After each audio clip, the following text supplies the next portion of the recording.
Анан дагы мына бул жакта дагы ширк шайтан жөнүндө айтпайсың. Бул ширк деген бул шайтанга сыйынуу. А шайтан деген бул колунан келишинче адамдарды ширкке түрткөнгө аракет кылат деди.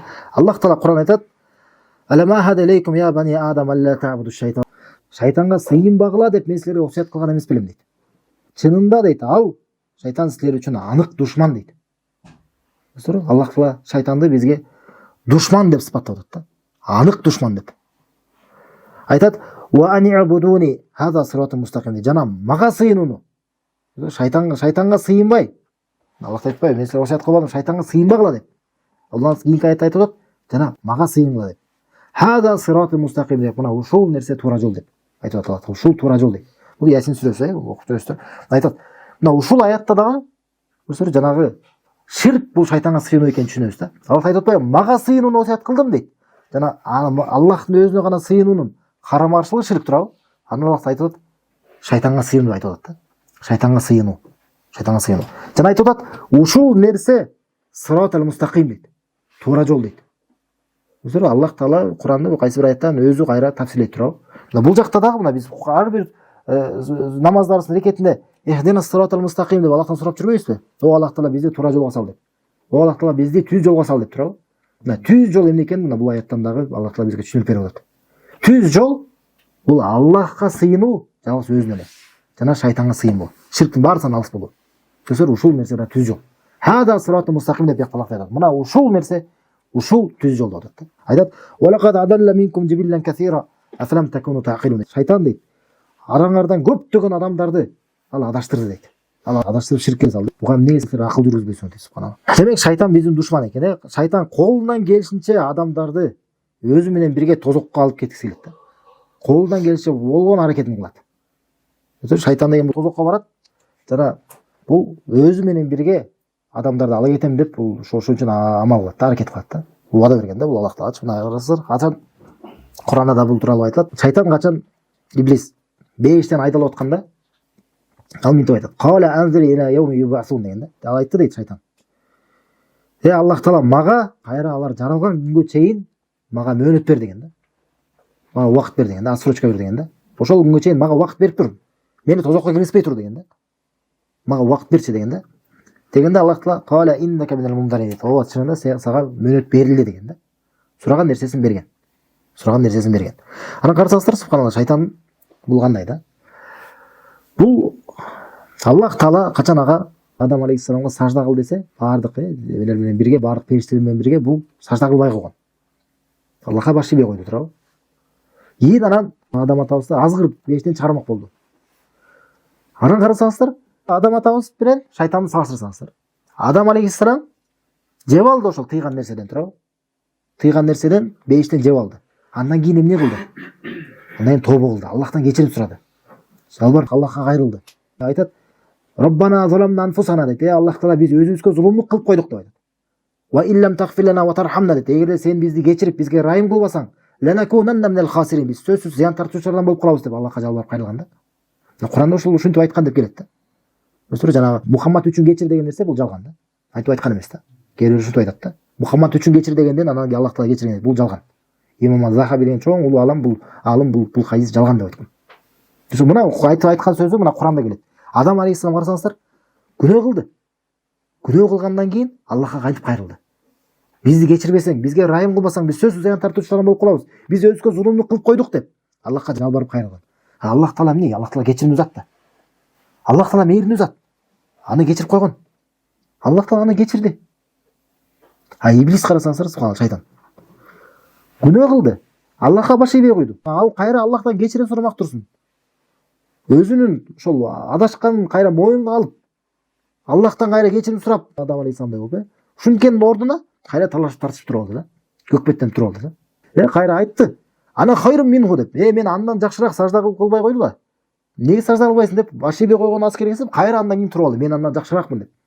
"Халактаны мин нари ва халактаху мин тин" деп. Сен мени оттон жараткансың, сен аны топурактан жараттың деп. Ошондо талашып текеберленип туруп алды. Мына бул жакта бизге, урматтуу мусулмандар, өтө улуу бир маанилүү сабак бар. Мына биз эч убакта ушул иблиске окшоп калбайлы. Эгерде бир маселелерде бир жаңылышып калган болсок, бир ката кетирип алган болсок, кийин анан бизге жакшылык каалоочулар насаат кылып, бизге далилдин негизинде түшүндүрүп берип ошо катабызды көрсөтүп берген болсо, биз кайра аларга ыраазычылык билдирип, ошол катабызды моюнга алып андан кайтып коелу. Аллахтан кечирим сурап тобо кылалы. Адамдарга кийин баяндап коелу, мен жаңылышып калдым. Менин катамды кайталап, мен артыман бул маселеде эришип кетпегиле деп түшүндүрүп коелу. Кайра катаны моюнга алуу бул адамдын кайра даражасын бийик кылат. Пайгамбар саллаллаху алейхи вассалам хадисте айткандай, ким Аллах үчүн жөнөкөй болуп оор басырыктуу болгон болсо, кайра Аллах аны бийик кылат деген. Кайра тескерисинче кайра бир текеберлик кылып, эгерде бул акыйкатты кабыл албасак, мына бул ошол менен биз иблиске окшоп калабыз да. Мына ушул чыныгы текеберлик. Пайгамбар саллаллаху алейхи вассалам хадисте айткандай, жүрөгүндө кыпындай дагы текеберлик болгон адам бейишке кирбейт деген да. А текеберликти ошо өзү кайра айткан Пайгамбар саллаллаху алейхи вассалам хадисте, бул ошо акыйкатты кабыл албоо деген, далилдерди кабыл албоо деген, мына ушул нерсе текеберлик деген. Мына эгерде биз да иблистей болуп ушундай кайра текебирленип, бизге осуят кылгандарга кайра силер кимеңер? Силер кимсиңер? Мен силерден артыкмын дегендей болсок, мына толугу менен так эле мына ушул иблистей болуп калабыз. Аллах таала баарыбызды мына сактаган болсун. Мына иблис дагы көрсөңүздөр, мына бул жакта текеберлик кылып, өзүн адам атабыздан артык деп ойлогон. Бирок чынында Аллах таала кайра адам атабыз андан артык экенин бизге баяндап берген. Биринчиден, ал Аллах таала өз колу менен адам атабызды жаратканын бизге баяндаган. Аллах таала Кур'анда айтат: "Я иблис" дейт, "Эй иблис, ма манака ан тасжуда лима халакту биядайя". Мен эки колум менен жаратканга сен сажда кылууга сага эмне тоскоолдук болду деген. Ушул нерседе адам атабыздын иблистен болгон артыкчылыгы болгон. Адам атабызды Аллах субханала таала өзүнүн эки колу менен жараткан. Иблисте андай артыкчылыгы жок болгон. Ушунусу менен бул биринчи артыкчылыгы эле, экинчи артыкчылыгы ал адам атабыз иблистей болуп текебирленген эмес. Жаңылышып калгандан ката кетирген соң дароо кайра Аллахтан кечирим сурап тобо кылган. Жана Аллах таала да Кур'анда бир нече жерде анын тобосун кабыл кылгандыгын бизге баяндап берген. Жана хадисте айтылгандай, тобо кылган адам ал күнөө кылбаган адамга барабар деген. Көрсөтөр Аллах таала сен мындай мына текебирлениң бул жакта болбойт, уруксат берилбейт, ошондон чык деп аны бейиштен айдаган да. Карасаңыз, бейиштен айдап баратканда дагы ошондо дагы кайра эсине келип калбай, кайра мага да убакыт бер, мөөнөт бер деп атат. Мен аларды адаштырып алам. Сен көрөсүң. Сен мени алар үчүн мына бейиштен чыгып калып атам. Сен көрөсүң алар ал нерсеге татыктуу эмес деп ошондо да тырып туруп алат да. Мына Аллах таала убакыт берди. Дегенде карасаңыздар кайра айткан. Кала фабима агвайтани ла aqudanna lahum siratakal mustaqim дейт. Айтат, сен мени адаштырган үчүн дейт. Карасаңыздар, шайтан сүйлөгөн да. Аллах таалага кайрылып айтат. Адам атабыз кайтып айткан эле, биз зулумдук кылып койдук, өзүбүзгө биз зулумдук кылып койдук деген да. Бул айтып атат, сен мени адаштырган деп Аллах таалага таанып кылганда өзүн адашуусунчу, өзүнүн күнөөсүн. Сен мени адаштырган үчүн дейт. Мен сөзсүз түрдө дейт, алардын ошо адамдардын туура жолунда, сенин туура жолуңда алар үчүн мен отуруп аламын деген да. Сөздөр сыратал мустаким бар да, туура жол. Ошол туура жолго иблис мен сөзсүз мен отуруп аламын ошол жолго деген да. Ошол туура жолго биз Аллах таалага бара турган, бейишке алып бара турган туура жолго адам түшсө, шайтан дагы ошол жолдо отуруп алган болот.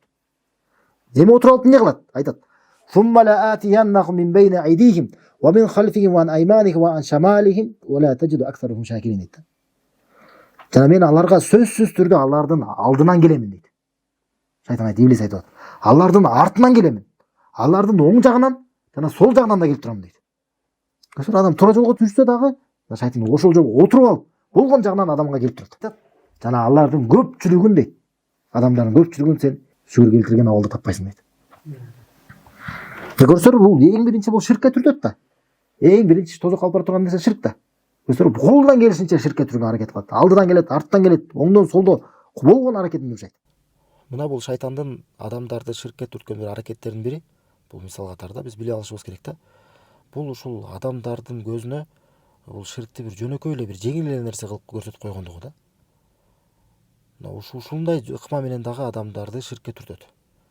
Адамдардын көзүнө бул ширкти жөнөкөй эле, жеңил эле нерсе кылып көрсөтүп коет да. Абайла бир тууганым, бул ширк, бул тозок алып барып калчу күнөө десең, ал бир мурдуна койгон, конуп калган бир чымынды айдап койгондо эле жөнөкөй эле нерседей көрүп калат да. Же мисалы мындай да. Эки адам күнөө кылып атат. Мисалы бирөө гороскоп көрүп атат. Экинчи адам болсо мисалы арак ичип атат. Мына элдин баары тең ушул экинчи кылып аткан адамды мына ушул кандай бир туура эмес кылды, кандай адашкан деп ошого көңүл бурушат. Бирок биринчи кылган адам күнөөсү менен түбөлүк тозокко барып калчу күнөөнү кылып аткан менен иши жок. Мына ушул нерсе дагы көрсөтөр, мына биздин коомубуздагы ушундай шайтандын ушу ширкти жайылтуусунун, адамдарды ширкке түртүүнүн бир ыкмаларынын бири болду. Ошондой эле бул ыкмалардын бири мисалы ширкти бул үммөттө бул ширк мүмкүн болуусу мүмкүн эмес деген сыяктуу бир ушундай шек күмөндөр жайылткандыгы. Сен болду мусулмансың, сен ширкке түшүп калууң мүмкүн эмес деген. Албетте бул жалган нерсе. Албетте бул жалган шек күмөн. Пайгамбар саллаллаху алейхи вассалам өзү хадисте айткан, менин үммөтүмдө бутпарастарга сыйынып калган бир топ пайда болмоюнча кыямат болбойт деген. Демек кооптуу нерсе. Мусулман болуп дагы адам ширкке түшүп калышы мүмкүн экен. Ошондой эле ширкке шайтандын түрткөн бир ыкмаларынын бири мына ушул таухид илиминен, ла илаха иллаллах илиминен, мына ширкти окуп үйрөнүүдөн адамдарды алыстаткандыгы. Мындан алыстатып башка илимдер менен алектендирип койгондугу. Жок, албетте мына эң биринчи биз ушул колубуздан келишинче мына ушул таухид ширкти үйрөнүүбүз милдет. Кайра окуп турушубуз керек. Бунун маселелерди жакшы түшүнүп билип алышыбыз керек. Анткени мисалы башка илимдерде, мисалы болобу, намаз, даарат жана башка ушул сыяктуу башка илимдерде эгерде ката кетире турган болсок, бул албетте бул таухид илиминде мына ишеним, акыйда, бул ширк, куфр маселе темаларындагы ката сыяктуу болбойт. Бул жаатта адам катага түшө турган болсо, мына көрүп турасыздар. Кандай гана кесепети оор болот. Мына эгерде бул темаларды жакшы билип албаса, адам динден чыгып калышы мүмкүн экен. Кийин түбөлүк тозокко барып калат. Аллах баарыбызды мындан сактаган болсун. Ал эми же башка илимине жаңылса, ал жөнөкөй эле. Ал кечирилүүчү ката болуп эсептелет. Ошондуктан ушундай сабактарды өзүбүз окуп жакындарыбызга да жеткизели. Аллах баарыбызды өз дининде бекем кылып адашуудан сактаган болсун. Мисал катары бир окуяны айтып берсем, биздин ушу жакын бир диндеш бир туугандарыбыздын бири, алар топ болуп бир топтолуп алып бир жетимдер үйүнө барышкан экен да. Ошол жака барышса, анан ал жака барып ошол жетим балдарга алар ошол кайрымдуулук кылып, анан биротоло аларга дагы эскертүү кылып, таухид илими тууралуу, Аллах Тааланын акысы тууралуу, ширктин коркунучу тууралуу дагы бир кыскача сөз кылышкан экен. Аллахтын өзүнө гана дуа кылыш керек, Аллахтан башка эч кимге дуа менен кайрылган болбойт деп. Ошондо ошол жакта бир тарбиячы эжелердин бири кийин ошол бир тууганыбызга келип айткан экен. Мен мына 20 жылдан бери намаз окуйм дейт. 20 жылдан бери намаз окуп бүткөндөн соң эки колумду көтөрүп алып, мен маркумдарга, ата бабаларга, ошолорго дуа менен кайрылып, алардан суранамын дейт экен. Мына карасаңыздар, 20 жылдан бери намаз окуйт экен. Ошондо дагы мына бул нерсе болбойт экен. Мына бул нерсе динден чыгара турган эң улуу күнөө экендигин бул билген эмес экен. Ошол намазында өзү эле кайра ияка набуду ва ияка настаин деп окуп, сага гана сыйынабыз, жалгыз сенден гана жардам сурайбыз деп айтып, кайра Аллахтан башкага дуа кылып, Аллахтан башка ибадат кылып жүргөн экен. Мына ушул илимсиздиктин кесепети. Алхамдулилля, бул эжеге дагы жетип, ал түшүнүп, аны таштап тобо кылып кайтып калды. Ошондой абалда кайтыш болуп кетсе эмне болот эле? Эң башкысы эмнени айткыбыз келип атат, мына шайтан эң биринчи ирет колунан келишинче адамды ширкке түрткөнгө аракет кылат. Ошондуктан бир туугандар, өтө сак бололу. Жана бул көрсөтөр айтып атпайбы, алдынан келем дейт, артынан келем дейт, оңдон жана солдон келем дейт. Эгерде ширкке түртө албаса, анда ал адамды бидааттарга түрткөнгө аракет кылат. Анткени бидааттар дагы бул ширкке бара турган жол. Бул динди бурмалоо. Бул чоң күнөөлөрдөн дагы оорураак болуп эсептелет динибизде. Эгерде бидаатка түртө албаса, анда чоң күнөөлөргө түртөт. Эгерде ага түртө албаса, андан кийин ал кичине күнөөлөргө түртөт. Эгерде ага түртө албаса, анда уруксат берген нерселер менен эле кечке алектендирип коет. Эгерде ага да түртө албаса, анда көбүрөөк пайдалуу нерседен азыраак пайдалуу нерсеге түртөт. Эң башкысы дайыма шайтан ушинтип адамдарга келип жүрөт. Дайыма азгырып, дайыма ушундай бир туура жолдон адаштырып салгысы келет. Ошондуктан биз өтө сак болушубуз керек. Эң башкы шайтанга бизге каршы болуп болгон себеп, эң башкы бизге ага каршы туруктуу болууга жардам берген себеп, бул албетте Аллах Тааладан жардам сурап ага кайрылуу. Аллах Таалага жалбарып дуа менен кылсак, мына бизге ага каршы жардам бере турган бул Аллах Таала өзү жардам бере алат. Жана экинчи себеп бул илим алуу. Анткени илим менен анын тузактарын билип, алардан сак боло алабыз. Илим алсак, билебиз кайсыл жолдор менен шайтан бизди адаштырып кетиши мүмкүн. Кандай жолдор менен бизге келет. Ошолордон биз сак боло алабыз илим менен. Анткени эң көп шайтанга курман болуп ага жеңилип калгандар булар илимсиздер болот. Илимсиз коомго шайтан дагы имам деп айтылгандай. Аларды көрө эле жүрөбүз. Шайтан каалагандай адаштырып жүрө берет. Бардыгыбызды Аллах Таала өзү колдоп шайтандан алыс калган болсун. Жана айтат, көпчүлүгү сага шүгүр келтирбеген абалда табасың дейт. Шүгүр келтирбегендик эмне? Бул эң биринчи ирет бул ширк кылгандык. Бочун айтпадык беле, Аллах айткандай, жалгыз балиллаха фаут ва кум мина шакирин деген. Аллахтын өзүнө гана сыйын, жана шүгүр келтирүүчүлөрдөн бол деген. Аллахтын өзүнө гана сыйынуу бул ага шүгүр келтирүү. ал бияқта иблис айтып атат, сен алардын көбүнчөсүн шүгүр келтиргендерин таппайсың дейт. Демек алардын көбүнчөсү ширк кылган абалда табасың деген да. Ана Аллах Таала айткан: "Кала хруж минха мад'ума мадхура, ламан табиака минхум ла амла анна жаханнама минкум ажмаин" дейт. Аллах Таала айтат: "Чыккының ал жактан" дейт. Чык дейт. Бейиштен эмне дейт? Жек көрүлгөн жана курулган абалда дейт. Жана ким эгерде алардын арасынан сенин артыңан ээрчиген болсо, жана силердин баарыңар менен мен тозокту толтурам деген да Аллах Таала. Mesela adamların arasından kim eğer de şeytana başlayıp ketse, Allah saklasın. Alloh Taala va'da berген. Men сөзсүз түрдө баарыңар менен дейт. Силер менен да шайтандар менен. Ошол шайтанга башlayıp кеткендер баарыңар менен да мен тозокту толтурамын деген да. Субхан Аллах сактасын да.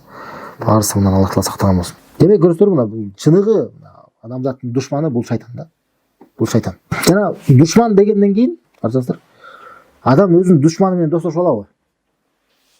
Адам өзүнүн душманынын жанында жүрсө, өзү эс алып жүрө береби, мына кайдыгер болуп жүрө жүрөбү? Же кайра душман жакындап келатат. Душман жаныңда десе кайра өзүнүн кайра эсине келип, кайра сак болуп жүрөбү? Мына ушундай сыяктуу да, көрсөңөр. Шайтан дайыма, көрсөңөр, дайыма адамга келип жүрөт. Ошондуктан дайыма биз сак болуп турушубуз керек да, ширкке түшүп калбаш үчүн. Аллах Таала Кур'ан айтат: "Инна шайтана лакум адуун, фаттахизуху адуан, иннама яд'у хизбаху лиякуна мин асхабис саид." Чынында шайтан силер үчүн душман дейт. Жана аны душман катары алгыла деген да. Аны душман кылып алгыла деген. Душмандай ага мамиле кылгыла деген да. Чынында шайтан өзүнүн тобун тозок адамдары болуш үчүн чакырат дейт. Мына көрсөңөр, ошон үчүн шайтанга биз душмандай мамиле кылышыбыз керек. Ага баш ийбеш керек. Ага алданбаш керек. Ага азгыр кылбаш керек. Шайтандар болсо, биз Кур'ан Нас сүрөсүн окуп жүрөбүз. Минал джиннати ван нас. Шайтандар жиндерден болот жана адамдардан болот да. Адамдардан болобу, жиндерден болобу? Ким гана Аллахтын туура жолунан, ла иляха иллаллахтын адаштырганга аракет кылса, ширкке түткөн болсо, Аллахтан башка бирөөгө сыйын кыла, Аллахтан башка бирөөнү Аллахка ортомчу кылып алгыла, пайгамбарга сыйын кыла, көз ачыктарга сыйын кыла, тоо таштарга сыйын кыла деп айта турган болсо, ошондой адамдарды биз душман кылышыбыз керек. Душмандай мамиле кылышыбыз, аларга баш ийбеш керек. Алардан сак болушубуз керек да. Башкаларды алардан кайтарышыбыз керек. Бирок көрсөңөр, эми шайтан ушундай бир убадаларын бергени менен дагы кандай гана убадаларын бербесин, чынында шайтан бул алсыз. Көрсөңөр, бул шайтан жөнүндө айтылып аткандан кийин биз мени кандай бир күчтүү экен, кандай улуу экен деп элестетип албашыбыз керек да. Аллах Таала Кур'ан айткан: "Инна кайда шайтаны кана даифа" дейт. Чынында шайтандын куулугу дейт, анын амал көйлөгү чынында алсыз деген да. Шайтан алсыз. Анткени ким үчүн алсыз? Чынында Аллахтын өзүнө сыйынып жүргөн, Аллахтын пенделери үчүн, Аллахтын кулу болгондор үчүн ал алсыз. Sonra Аллах Таала Кур'ан айтат: "Инна ибади лейса лака алейхим султан, ва кафа би раббика вакила" дейт. Чынында менин пенделерим дейт, менин кулдарым. Ибади дейт, көрсөтпөйбү? Абд, Аллахтын кулу болгон, Аллахтын өзүнө гана сыйынгандар. Алардын үстүнөн сен эч кандай башкарууң жок дейт да. Сен аларды эч башкара албайсың деп Аллах Таала айткан да. Жана сенин Роббиң колдоочу катары бул жетиштүү деген да. Көрсөңөр? Мына ким эгерде Аллахтын кулумун, мен Аллахтын кулумун, мен Аллахтын гана өзүнө сыйынамын деп жүргөн болсо, Аллах айтат, мындай Аллахтын пенделеринде үчүн шайтандын эч кандай башкаруусу жок. Шайтан аларды эч башкара албайт. Жана алардын колдоочусу ким? Робби, Аллах Таала. Жана ошол колдоочу катары жетиштүү дейт. Чынында Аллах Таала аларды коргойт. Анткени таухидти ла иляха иллаллах кармаган адамдар Аллахтын акысын аткарып жүргөн адамдар да. Эмнеден коркот булар? Ким буларга зыян келтире алат? Аламдардын Роббиси, аламдардын жаратуучусу, аламдардын ээси болгон заттын алар акысын коргоп жүрсө, акысын аткарып жүрсө, ошол адамдар эң баарынан башын көтөрүп, бул жер бетинде басып жүргөнгө булар татыктуу да.